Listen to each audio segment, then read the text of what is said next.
այսինքն վտանգ եք տեսնում, որ Նիկոլ Փաշինյանը միտումնավոր Արցվաշենի մասին խոսում է, որ երբ որ 4 այդ անկլավները վերադարձնեն, ասեն, որ Արցվաշենն էլ ստանալու են, բայց ինչպես Բերքաբերի այդ հատվածը չկարողացան քեթ ստանալ, նույնքերպ նաև Արցվաշենը հետ չեն ստանալ։ Այո, ճիշտ եք։ Տեսեք, այստեղ մի կարևոր նրբություն կա։ Այստեղ մի կարևոր նրբություն կա։ Ինչն է դա։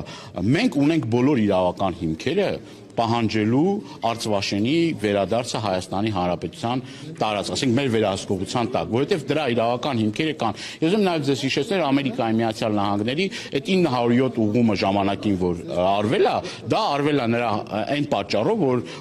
Ադրբեջանը օկուպացրել է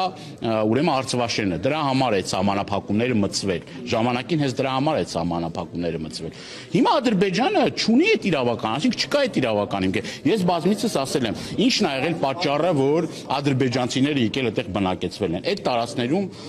ուրեմն ակտիվ զբաղվել են անասնապահությամբ։ Եվ ադրբեջանցիները գալով այդտեղ նաև իրենց առաջ խնդիր են դրել, որպեսզի իրենց ազգաբնակչությունը ավելանա, այն ժամանակ Հայր Ալիևի կողմից պահանջ կար, որ գնացեք այդտեղ շատ երեխաներ ունեցեք եւ այդ տարածքները ձեզնով արեք։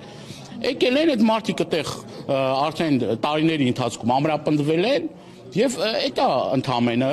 իրենց հիմք տալիս պնդելու, որ գիտեք ինչ կա, այս տարածքները ադրբեջանական տարածքներ են։ Կրկնում եմ, որևէ մի իրավական հիմք չկա, գոյություն չունի։